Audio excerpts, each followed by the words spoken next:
Muy bien, vamos a reflexionar en Mateo capítulo 13, versos 10 al 17. Ya hablamos de la parábola del sembrador y a partir del verso 1 al 9 Jesús dio la parábola, predicó la parábola, pero en los versos 18 al 23 Jesús le dio la interpretación a la parábola del sembrador.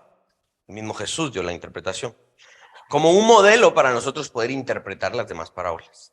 Ahora, como el jamón en medio del sándwich, ya me empezó a dar hambre, en medio de la parábola y de la explicación están estos versos que vamos a reflexionar hoy, capítulo 13, versos 10 al 17, y dice de la siguiente manera, lean conmigo. Entonces, acercándose los discípulos le dijeron, ¿por qué les hablas por parábolas? Él respondiendo les dijo, porque a vosotros os es dado saber los misterios del reino de los cielos, mas a ellos no les es dado. Porque a cualquiera que tiene se le dará y tendrá más, pero al que no tiene, aún lo que tiene le será quitado. Por eso les hablo por parábolas, porque viendo no ven y oyendo no oyen ni entienden. De manera que se cumple en ellos la profecía de Isaías que dijo, de oído oiréis y no entenderéis, y viendo veréis y no percibiréis. Porque el corazón de este pueblo se ha engrosado y con los oídos oyen pesadamente y han cerrado sus ojos para que no vean con los ojos y oigan con los oídos y con el corazón entiendan y se conviertan y yo los sane. Pero bienaventurados vuestros ojos porque ven y vuestros oídos porque oyen, porque de cierto os digo que muchos profetas y justos desearon ver lo que veis y no lo vieron, y oír lo que oís y no lo oyeron. Oremos. Padre Celestial, hemos leído tu palabra y te rogamos que en este momento nos permitas, Señor, tener un corazón como ese suelo fértil del que ya tú mencionaste en esta parábola, en donde la semilla de tu palabra sea sembrada y que germine y produzca 30, 60, 100 por uno. Yo te ruego, Espíritu de Dios, que me permitas, que me des el privilegio de explicar lo que en tu intención original fue esto inspirado. No permitas que le agreguemos a tu palabra, sino al contrario, que simplemente expongamos lo que en ella hay. Y aunque la palabra simplemente no, no queda en el lugar perfecto, porque lo que hay ahí en esa palabra es muchísimo más de lo que podíamos imaginar. Te rogamos que nos permitas, aunque sea rascar la superficie del significado original, maravilloso y perfecto de tu palabra. Amén. Por eso es que, por este tipo de pasajes es que nos denominamos cristianos reformados. En este pasaje, la elección divina para la salvación está expuesta de una manera que no podemos evitar. Si no creemos en la elección divina, si no creemos en que Dios elige a un grupo para salvación y a otro no, es prácticamente imposible explicar a cabalidad este pasaje. Porque en este pasaje la prerrogativa divina pinta el pasaje de color salvación.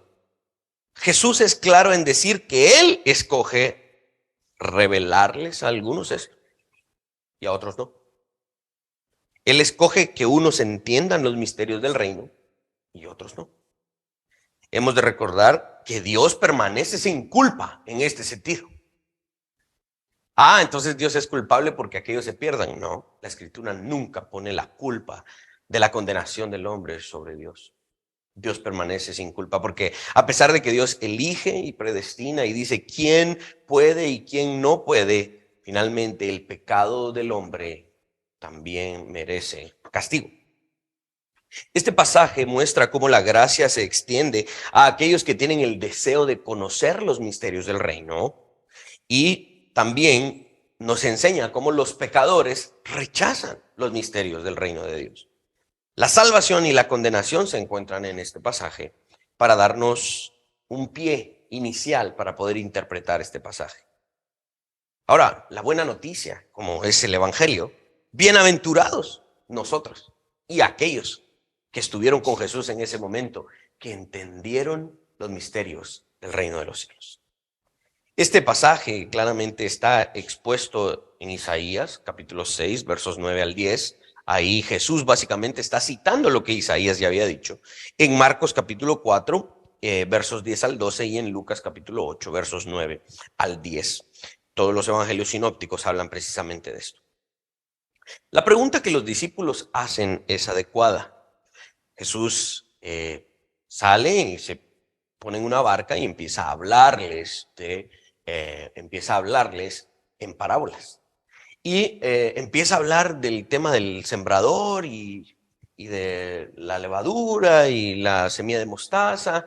Y los discípulos están ahí entre la audiencia, probablemente en las primeras filas, y están escuchando lo que Jesús dice y termina el discurso y bueno, se quedan todavía pensando, ¿por qué dio este discurso tan extraño, lleno de situaciones y historias y diferentes cuestiones?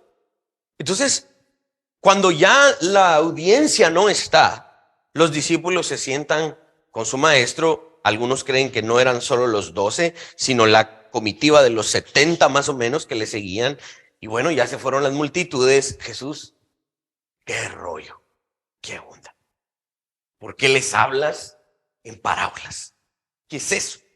Explícanos, porque nos quedamos también así como realmente no entendemos mucho. Entonces esta pregunta es adecuada, ya que hasta este momento escucharon la parábola del sembrador, pero no les ha dicho Jesús su interpretación. Los discípulos en el primer siglo, los discípulos no solo de Jesús, sino los discípulos de los rabinos también. ¿Es mío o no?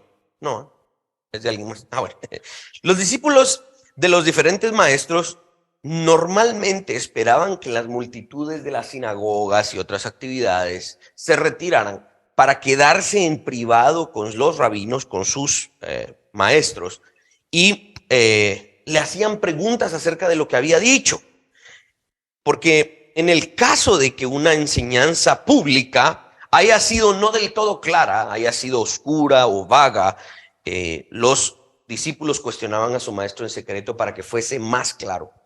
Y a veces cuestionaban esto en privado porque querían comprender más a cabalidad. Más que la parábola tiene un mensaje, generalmente lo vemos así, ¿no? Aquí está la parábola. Y esta pequeña historia tiene un mensajito. Como que la parábola va caminando y en el bolsillo lleva un mensaje. Esto es al contrario. El mensaje lleva una parábola. Porque una parábola es una herramienta didáctica, pero el mensaje es más grande. El mensaje es los misterios del reino de Dios, las características del reino de Dios, cómo funciona el reino de Dios. Ese mensajón lleva una parábola que ayuda a explicar. Es más grande el mensaje. En ese sentido, a los discípulos les surge la duda de qué significa la parábola y el por qué Jesús enseña así y no de forma totalmente clara. Puede ser que la parábola era una especie de carnada para que mordieran el anzuelo solo aquellos que realmente tenían el hambre y el deseo de conocer más de lo que Jesús está diciendo. Al mismo tiempo, esta es la estrategia perfecta. La parábola, el discurso parabólico es una estrategia perfecta porque no es explícita desde el inicio, pero no hay mayor ciencia en esto. Si no fue tan explícita en el inicio, basta con preguntar, ¿qué significa? Es así como la parábola sirve tanto para aquellos que realmente quieren conocer y para aquellos que simplemente quieren rechazar el reino de Dios. Aquellos que realmente son discípulos se acercan y buscan indagar más.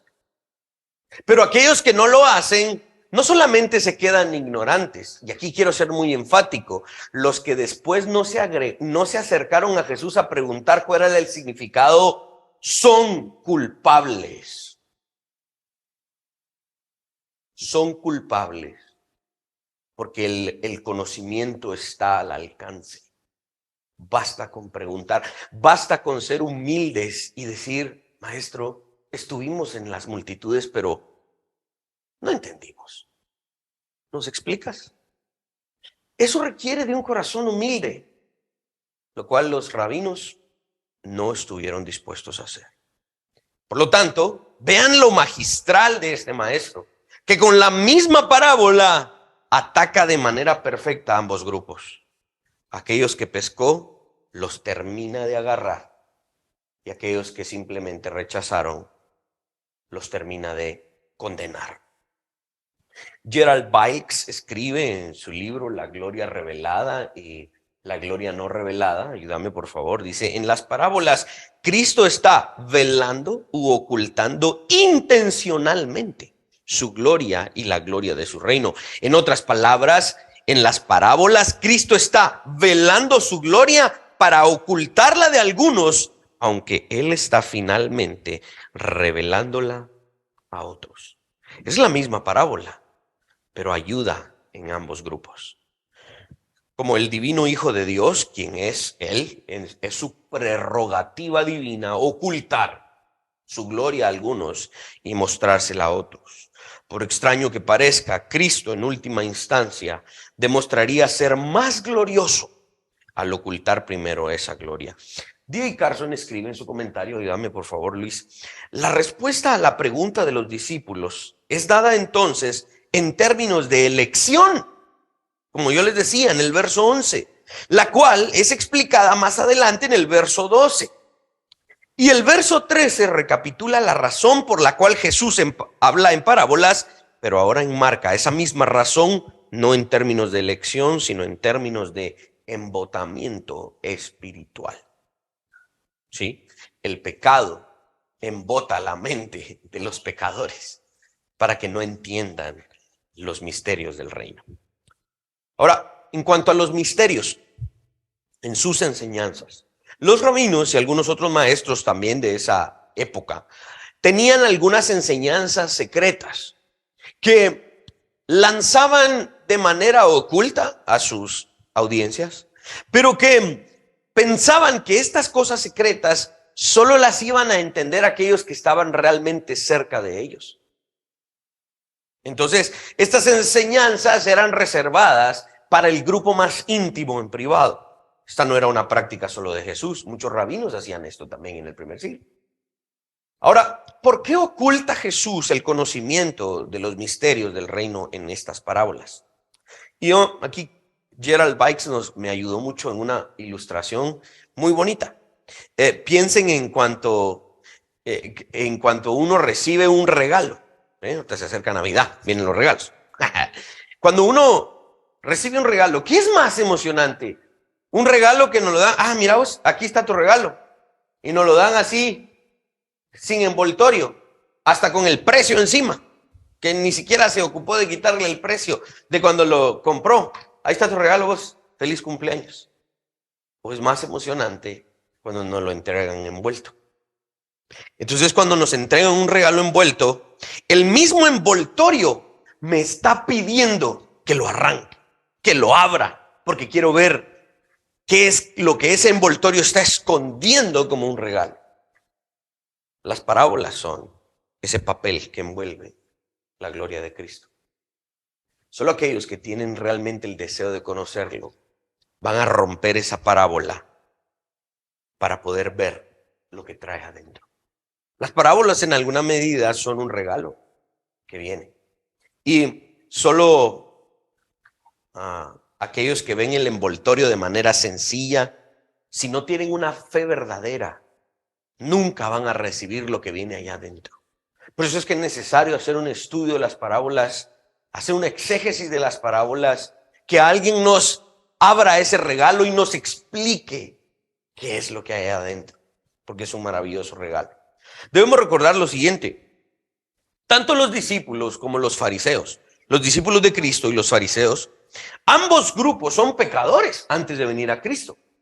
Ni los discípulos ni los fariseos merecen gracia, ninguno de ellos merece misericordia, ¿sí? Si Jesús extendió gracia y misericordia a sus discípulos, eso no es injusto. Es gracia, es misericordia.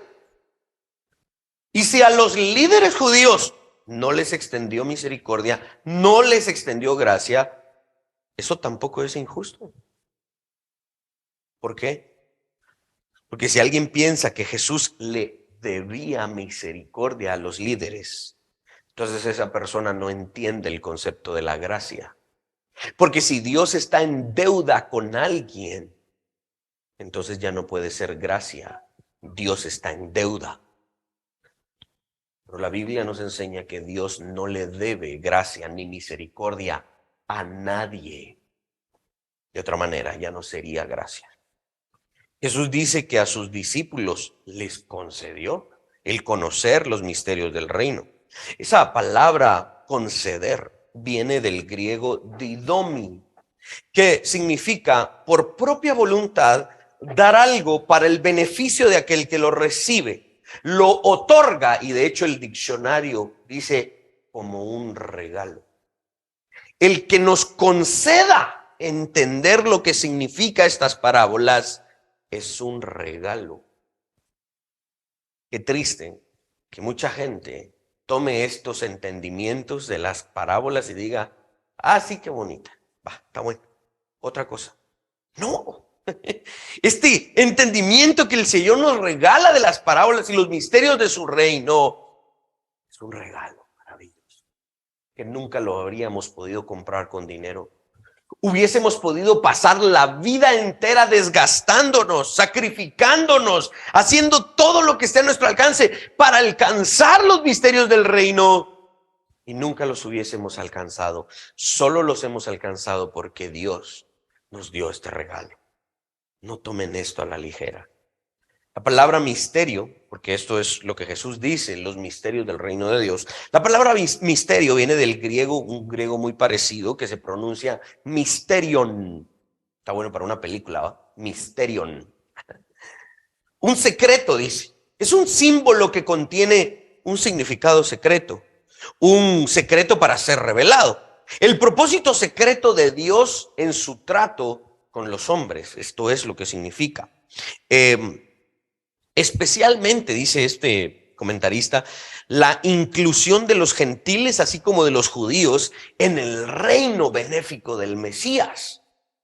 Dice que este misterio es la suma de la fe cristiana, una cosa oculta. Y usado, este término es utilizado en eventos especiales decretados por Dios con referencia a su reino o la salvación de los hombres. A los discípulos les concedió conocer estos misterios y a nosotros también. Qué maravilloso regalo llegar a conocer los misterios del reino de Dios. Ahora la pregunta, ¿por qué tanto misterio? ¿Cuál es la onda? ¿Por qué tanto misterio? Dínoslo ya. Esa era la actitud de los discípulos. Y aquí quiero usar una ilustración bien chilera, diríamos en Guatemala. Recordemos que las ilustraciones nunca llegan a explicar la totalidad de los conceptos bíblicos, pero nos ayudan a entender por lo menos una buena parte qué significa. Y en este libro de Gerald Bikes hay una ilustración bien bonita. Por favor, si hasta el momento han estado pensando en algunas cosas, ¿qué está diciendo este y qué no está diciendo? Préstenme atención porque esta ilustración es muy buena. Miren pues, dice, un rey conquistador ha subyugado a un país vecino. Lo conquistó. Y conquistó el país y agarró a ese rey y lo desterró. ¿Ok? El rey original, ese que está desterrado, sin embargo, desde su destierro, envía representantes a ese país que era de él y que fue conquistado, y envía representantes para que difundan entre el pueblo sus planes para retomar el país. ¿Ya agarraron la onda? ¿Cómo está la situación? ¿Sí? A menudo, estos informes que el rey desde su exilio manda están en código. De modo que si el rey que está ahorita ocupando su trono, se entera, no necesariamente va a entender la dinámica de los planes, porque los mensajes que está enviando están en código. El mensaje fue intencionalmente bloqueado, velado. Sin embargo, a aquellos a quienes está destinado el mensaje pudieron desbloquearlo. Este es un mensaje del rey. El rey está vivo, está en el exilio, pero nos está enviando estos códigos. Es como una de esas películas de espías, ¿verdad? ¿Ah? Ahora, imaginen que ese rey que está exiliado regresó al país, pero viene disfrazado. ¿Sí? Viene ocultándose y empieza a moverse entre su pueblo, ocultándole su identidad para anunciar su inminente regreso y cómo iba a tomar de nuevo el trono. ¿Te imaginas el impulso y las lealtades fortalecidas de ese pueblo que ha sido conquistado y de repente reciben no solo el mensaje del rey, sino que al rey mismo que empieza a trabajar para tomar de nuevo el trono? Así es exactamente como funcionaron las parábolas en el ministerio de Cristo. Los profetas del Antiguo Testamento habían estado enviando estas señales en código, ¿sí?, acerca del rey venidero. Pero ahora llegamos al primer siglo. El rey mismo, de donde venían esas señales, esos mensajes en código, él entra en escena. Entonces estas historias familiares, atractivas en las escrituras, son en realidad mensajes en código del reino de los cielos. De hecho, el rey mismo ahora vino velado en carne, anunciando y explicando su reino y cómo este es único en su tipo. Muchos no, bonita la ilustración, va bien chilera, porque nos pone precisamente en esa situación. César es el rey del imperio, pero Jesús está diciendo, tranquilos, ese reino se va a acabar. A algunos les cuesta entender y por eso es tan importante la historia de la iglesia, porque aunque tomó 300 años, 315 más o menos en el Edicto de Milán, aunque el Edicto de Milán es el evento que uno dice, bueno, ahí se proclamó que dejó de ser un imperio pagano y ahora es un sacro imperio romano, etcétera, y hay una serie de discusiones ahí, pero finalmente ese reino, el famoso imperio romano, fue destruido por el evangelio. Y quien empezó a ser proclamado fue Cristo mismo. El mismo Constantino financiaba los concilios para que en los concilios se definiera la naturaleza de Cristo. Constantino decía que la doctrina correcta de las escrituras era el cemento del imperio, era lo que mantenía el imperio con vida.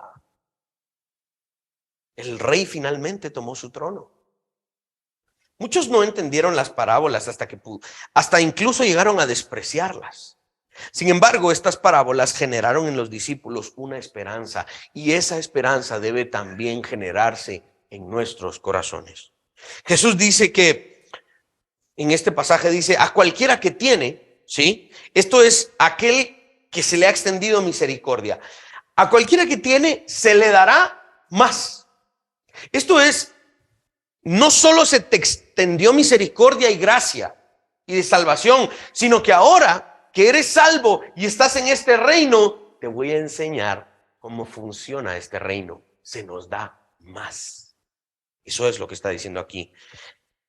Ahora, algunos dicen, qué bonito, ahora sé más. No solo eso, con ese conocimiento de los misterios del reino viene una responsabilidad. No es solo sentarse en su escritorio o en su hamaca y tomar. Sí, pues, cuénteme más. ¿Cómo funciona este reino? Ajá. Qué bonito usted. Tráigame otra piña colada. Quiero saber más. Ven, no es sentarnos a aprender más nada más. Es sentarnos, saber y echar punta. Trabajar. Porque eso implica conocer los misterios del reino. Ahora Jesús hace un contraste y dice, pero al que no tiene.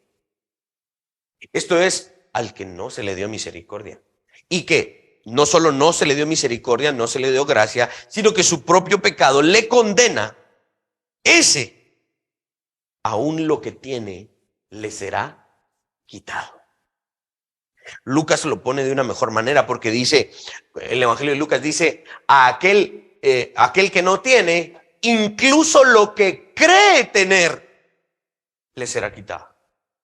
Y Lucas lo pone de manera perfecta porque los discípulos, los rabinos, los líderes judíos decían, esta Jerusalén es nuestra, el reino es nuestro, cuando el Mesías venga es nuestro. Ellos creían tener esto, pero aún lo que creen tener les será quitado. Y esto está precisamente en Mateo 21, verso 43 al 44. Ayúdame, Luis, por favor. Miren ese verso porque es bien importante. Dice, por tanto os digo que el reino de Dios, que es el tema central de lo que estamos tratando aquí, y finalmente es una de las temáticas centrales de todo el Evangelio de Mateo, os digo que el reino de Dios será quitado de vosotros y será dado a gente que produzca los frutos de él. Los líderes judíos creían que ellos tenían en sus manos el reino de Dios, pero Jesús les está diciendo, lo siento, no es de ustedes.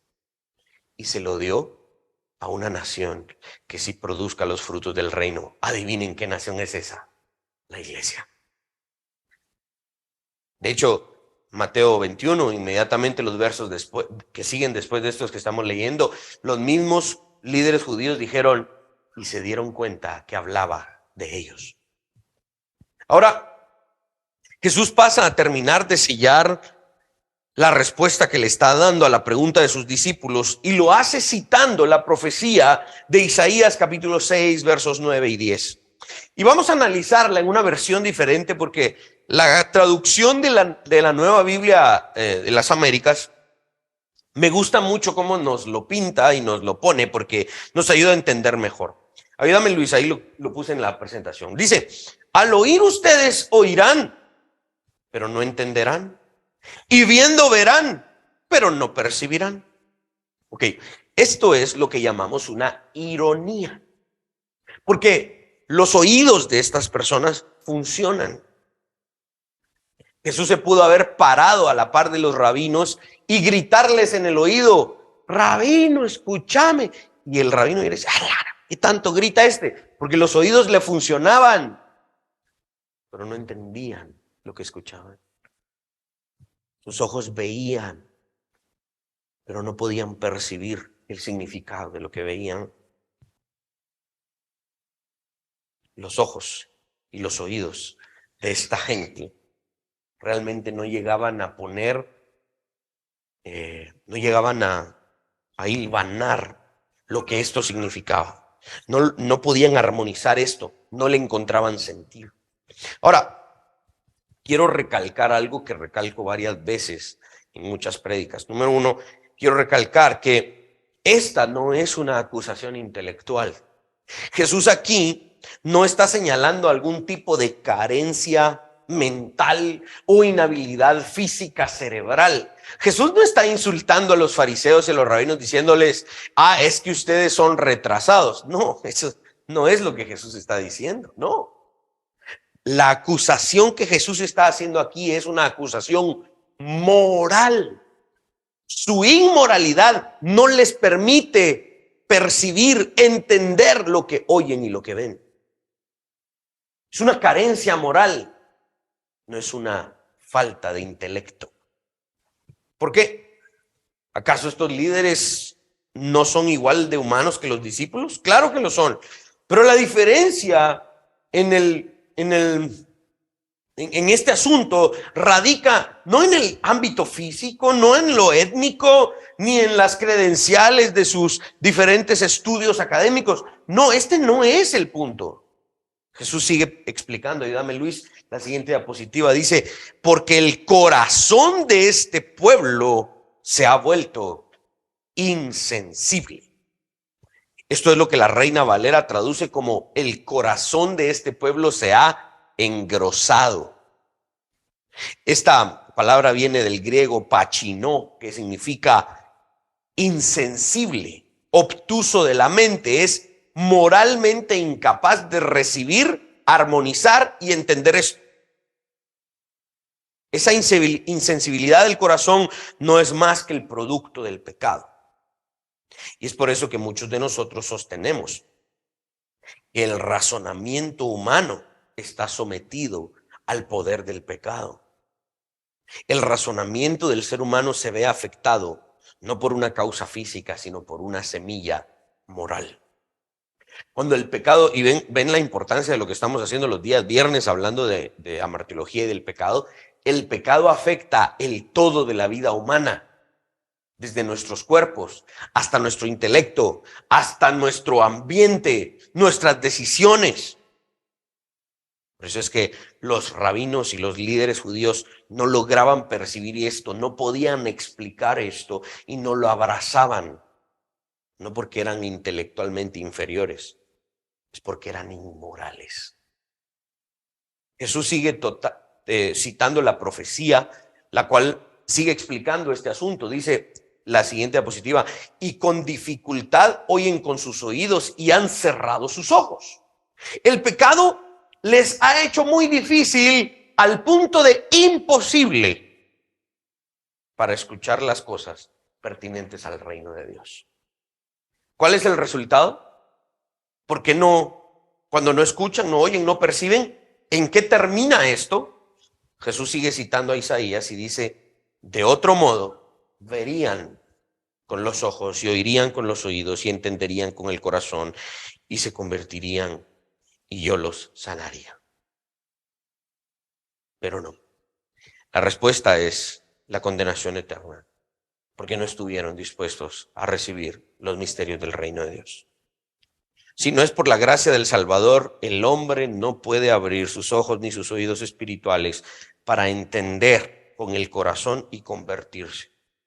Lo cual viene del griego epistrefo, es decir, no se puede convertir, significa no puede regresar, no puede volverse.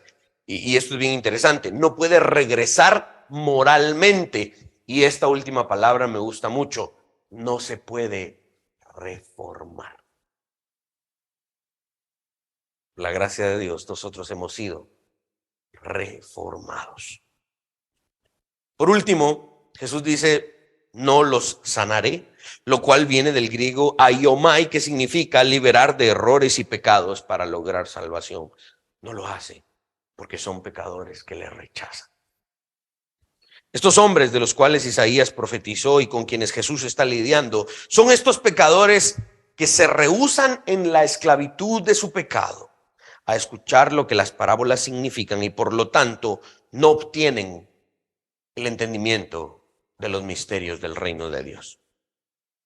Jesús termina diciendo, quiero que leamos esa parte en versos 16 y 17, pero bienaventurados vuestros ojos porque ven y vuestros oídos porque oyen, porque de cierto os digo que muchos profetas y justos desearon ver lo que veis y no lo vieron, y oír lo que oís y no lo oyeron. Algunos textos judíos describen cómo justos del Antiguo Testamento anhelaban ver la era de la redención mesiánica y una revelación más completa de Dios. Esto se encuentra no solo en los textos del Antiguo Testamento, sino incluso en tradiciones rabínicas y textos apócrifos. Muchos de ellos anhelaban ver al Mesías. Y por eso Jesús, parado enfrente de ellos en una barquita, esto es lo irónico, en una barquita, ¿no? Ahí el Hijo de Dios diciendo: dichosos ustedes. Y piensen ahora en esta escena en la que hoy estamos, ustedes aquí en el garage de una casa y yo también, dichosos, porque vemos al Rey, vemos los misterios de su reino. Qué dicha la de los apóstoles y la nuestra, porque vemos con claridad. Por eso es que, si se recuerdan, la primer prédica que dimos en esta iglesia, la primerita prédica antes de empezar incluso con Mateo, hablamos del primer lema de la familia de iglesias del Nuevo Pacto en el mundo y está puesto en nuestro sitio web. Y esa frase es, ayúdame Luis: vemos al Rey y su reino. Dichosos nosotros que lo podemos ver. Mis hermanos, préstenme mucha atención. Nunca piensen que el ser cristiano es algo de poco valor. El hecho de poder ver al Rey y su reino con claridad. El hecho de poder ver que Él es el Rey del universo, que es nuestro Señor y nuestro Salvador, no es un privilegio que todos tienen.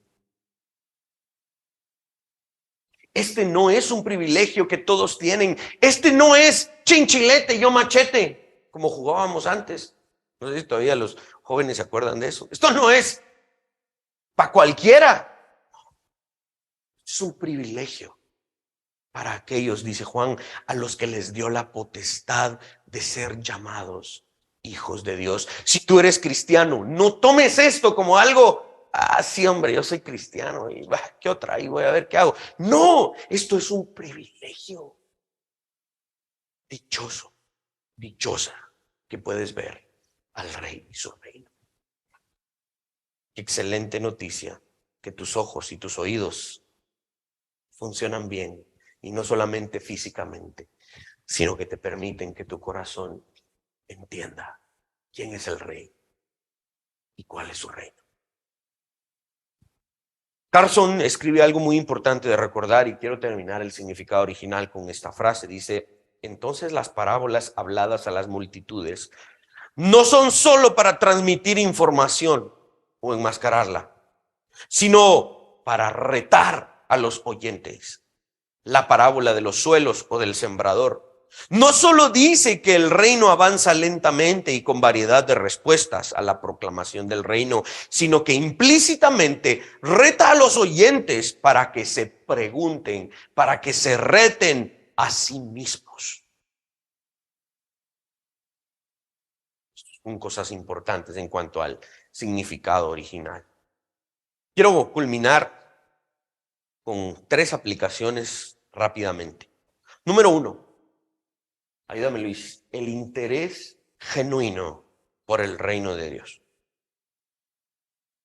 Si tú eres cristiano, si tú eres un hombre, una mujer que ha dicho, sí, creo en el Rey Jesús, más vale que tengas un interés genuino por conocer bien este reino. ¿Cómo funciona? ¿Cuáles son sus características? ¿Cuál es mi labor en este reino al cual he sido invitado por gracia? Solo los verdaderos discípulos nos acercamos después de que las multitudes se fueron y buscamos estar en secreto con el Maestro y preguntarle para conocer mejor cuál es este reino al que hemos sido llamados por gracia y misericordia. Y aquí vamos a una pregunta muy práctica. ¿Cuál es tu actitud cuando se te pregunta, cuando se te predica algo que no entiendes a cabalidad? Porque este es el punto. Este reino que estamos predicando es un reino que procede del ámbito divino. Nuestra mente es una mente humana finita que ha sido golpeada por el pecado. De una u otra manera, nuestra mente no está todavía capacitada para entender la magnitud del reino. Por lo tanto, entendemos unas cuantas semillas. Cuando este reino se te es revelado, es demasiado. Y no hay chance de entenderlo todo. ¿Cuál es tu actitud cuando hay cosas de este reino que no entiendes? Vienen a tu mente cuando se te predica. Cuando el pastor usa términos teológicos, ¿por qué usa cosas tan difíciles de entender? ¿Cuál es tu actitud? Tu actitud es, y para eso le pagan al pastor para que estudie. Para eso están los libros, para los que se dedican a eso que entiendan. Yo solo voy y me siento a la iglesia. ¿Es esa tu actitud? ¿O tu actitud es, quiero aprender más? Porque esa es una de las implicaciones de esto. Es nuestro deber acercarnos y preguntar, indagar con mayor cuidado para entender mejor nada más y nada menos que a nuestro Rey, su enseñanza, su doctrina, su reino. Y eso es lo que quiero sembrar hoy en tu corazón, esta aplicación muy práctica, que haya más hambre en ti por conocer de este reino. La segunda aplicación a la que quiero hacer referencia es la responsabilidad de la revelación. Al recibir este entendimiento de los misterios del reino de Dios, también recibimos una responsabilidad de vivir conforme a esto. Jesús no abrió nuestros ojos y nuestra mente y nuestro corazón a los misterios del reino solo para que tengamos más información al respecto. No. Ese maravilloso regalo de los misterios de su reino nos empuja a hacer un trabajo. Nos empuja a hacer un trabajo que representa los valores del reino de Dios. Ese trabajo es un privilegio también. Y el primero de ellos es, ¿adivinen qué? Lo de siempre, la evangelización. Esto es un trabajo. Si se te revela y se te dio este gran regalo, es porque la evangelización es parte importante de él. Irónica y paradójicamente, no, más que irónica, paradójicamente, el día viernes estábamos en el funeral de la mamita de nuestra hermana Jess y una de las cosas que hicimos fue predicar el evangelio. Fue una situación en la que obviamente estábamos alentando a nuestra hermana Jess y a su familia y a los demás miembros de su familia ahí. Y yo va de predicar como que estuviera en la iglesia, ¿verdad? Y después me dicen, aquí casi no habían cristianos. Y va de dar nosotros el evangelio. ¿Por qué? Porque esta es nuestra responsabilidad. Sea que vivamos o sea que muramos, del Señor somos y desarrollamos ahí el mensaje del evangelio. Porque es nuestra responsabilidad. Ay, no, es que ese momento era para apoyar a Jesse, ese momento era para otra cosa. Todo momento es para esto, porque esto es lo que el reino implica.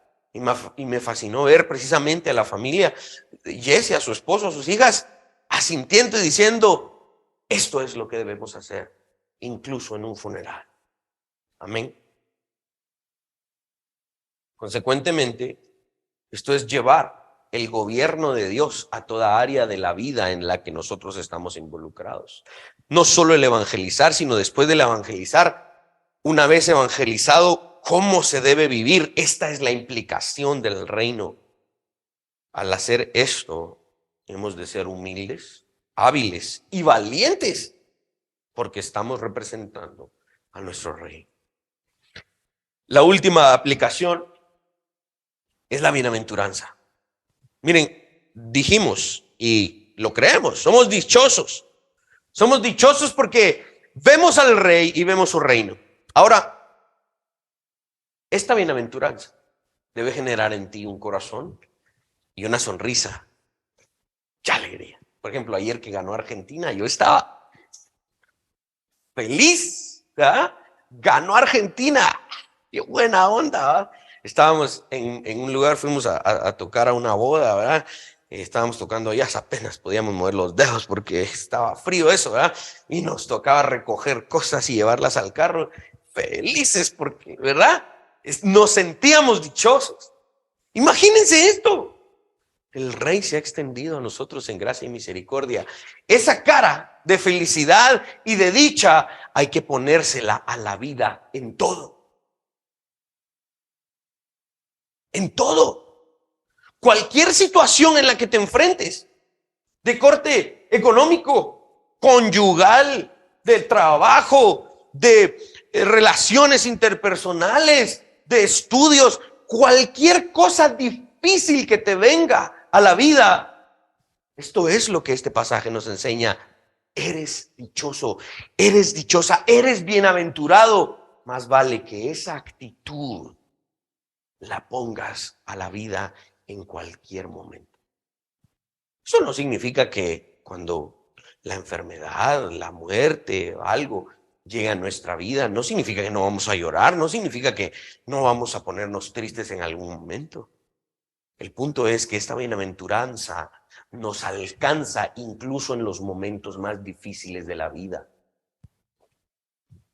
Cuando estés de verdad en un momento difícil de la vida, recuerda, eres dichoso, eres bienaventurado. Imagínate estar en ese momento más difícil de la vida. Todos piensen en el momento más crudo y duro que les ha tocado pasar en la vida. Y piensen estar en ese momento sin conocer a Jesús.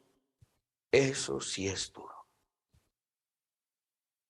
pero estando en el momento más difícil de la vida, ahí cuando de verdad nadie nos ayuda ni nos alcanza, inmediatamente recordar, pero conozco al Rey y su reino. Eso me da ánimos para levantar. Amén. Pongámonos de pie.